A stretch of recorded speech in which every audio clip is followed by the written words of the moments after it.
All right, the time has come to discuss the infamous letters that Conrad writes to Belly while she's studying abroad in Spain. Now, the thing about the letters is that Conrad enthusiasts and defenders love to use these letters as Conrad's like redemption and proof that he always liked her or like how good he is. And in addition to actually providing neither of those things, these letters were not even included in the books originally. Like, my original copies do not even have these letters in them. They were added years after the fact, like talk about an afterthought. So if his redemption and goodness hinges on that, that's not very good, and you have to understand that. And if you are expecting some epically romantic writing or like Captain Wentworth's letter or something, I wouldn't blame you by the way that Bonrad's hyped this up, but boy, are you in for a disappointment, because these letters range from like mid at best to rude and backhanded and vaguely racist. Context of these letters, quickly, before we begin, is we never see Belly and Conrad actually be in a relationship. We never see them be friends. Conrad is horrendous throughout books 1 and 2. Not that he's good in book 3, but they reinvented him in the show. Doesn't apologize for anything. His redemption supposedly lies in book 3 and these after the fact letters. Yet in book 3, he pulls the same BS and doesn't even admit that he has feelings for Belly or loves her or anything like that until like a day before she's about to marry Jeremiah, then takes it back the next day. The wedding doesn't happen, not because Belly chooses Conrad, she chooses Jeremiah, but because he calls it off. Then she vaguely goes off to study abroad in Spain. We don't really hear much about it. And then there's a 1-page endgame of Belly and Conrad getting married with this really pathetic paragraph about him. Not even a paragraph, barely a paragraph that like pales in comparison to the one that she wrote about Jeremiah.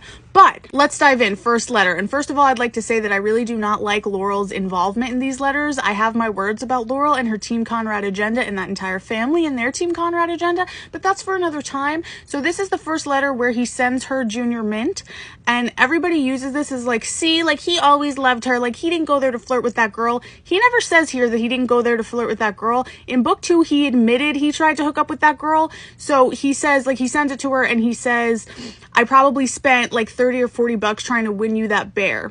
Okay, like that's nice, but there's nothing in this that like indicates it wasn't a consolation prize. So that's not, I don't see how that's like soulmate stuff, but whatever. This is one of the better letters, by the way. He says, firstly, I don't even know if I should be writing you if this is allowed. I hope it's allowed. I hope you don't throw this away without even opening the box, because if you do, you'll miss out on something very important. Okay, fine. Something that was once very important to you.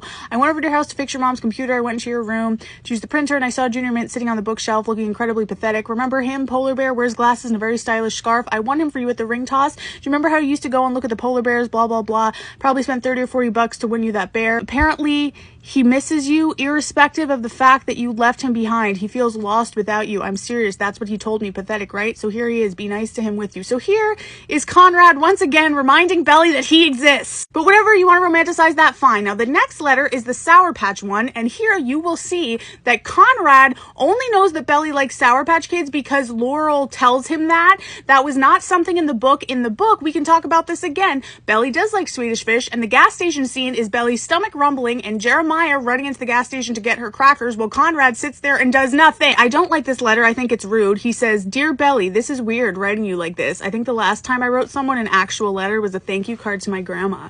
For graduation money, I think. My mom was big on thank you cards. Oh, by the way, you're welcome for Junior Mint. Laura told me you said thanks. Geez, I was hoping for a thank you card, but I guess we can't all be as polite as me. Haha. Yeah, you're so funny, Cornroach. I should be working on biochem, but I'd rather be talking to you. Laurel says your Spanish is getting better. She told me you got lost the other day trying to hunt down a pack of Sour Patch Kids. Sour Patch Kids? Really? You're too grown up for Junior Mint, but not Sour Patch Kids, huh? You don't have to nag her about the Sour Patch Kids.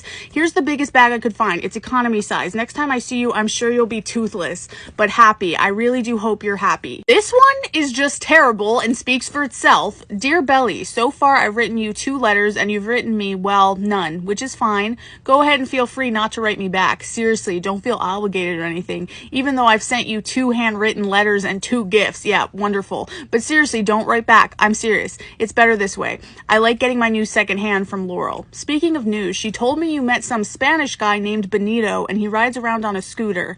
Really, Belly? A guy named Benito with a scooter? He probably wears leather pants and has a long stringy ponytail. I don't even want to know. Don't tell me. He probably looks like a model and weighs 100 pounds and writes you poetry in Spanish. I don't know what you see in a guy like that, but I don't know what you ever saw in me either.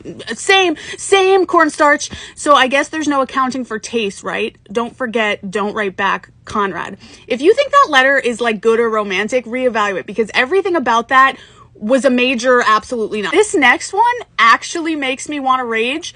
He says, "Dear Belly, you didn't write back. I thought for sure you would. You used to be so bad at following directions. Now look at you." Kidding. Actually, I'm not. Remember that time you tried to make boxed potatoes au gratin and you forgot to put in the cheese?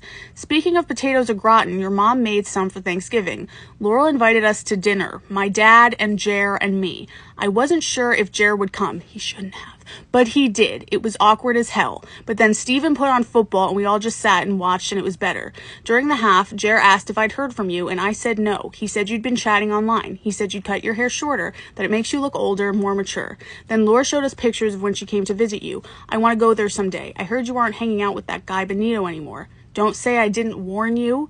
By the way, it looks good, your hair. I don't think it makes you look older though. Younger, if anything. I might as well be completely honest here, because who even knows if you're reading this? You might have thrown it out without opening it, which is your right, but I'll go ahead and say it. It killed me a little that Jer's seen you and talked to you. Let me finish before I rage about that one, but I don't think he hates me anymore, which is the important thing. Also, in case I haven't made it clear, I think about you a lot. You're pretty much all I think about, just so we're clear. Conrad. Okay, first of all, I understand why Jeremiah showed up at that Thanksgiving, because he has a really big heart.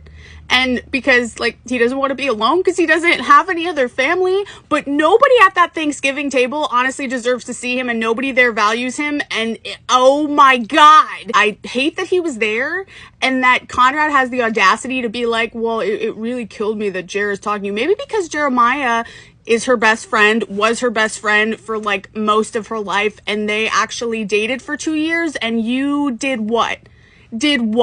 Had a situationship, treated her poorly, then confessed the day before her wedding? You have to be kidding me. And then he pulls that thing like, oh, he said your hair makes you look older and more mature, but I think it makes you look younger. It's giving, Jared doesn't take anything seriously. It's not like it is with us. And you, last one, and thank God, because I'm tired of hearing from Corny the Clown.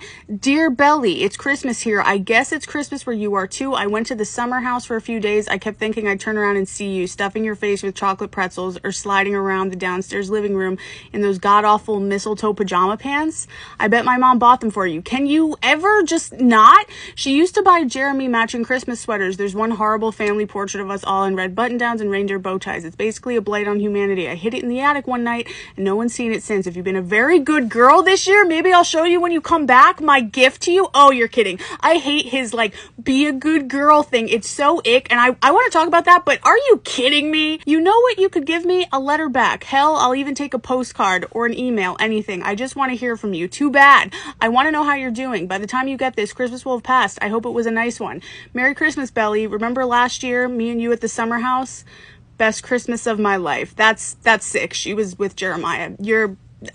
Love Conrad. I think that speaks for itself. I agree with all of you who say I think these letters kind of count as harassment. I think so too. I think they're backhanded, nasty, negging. Jeremiah deserves so much better than this clown convention. And you gush over these? Seriously?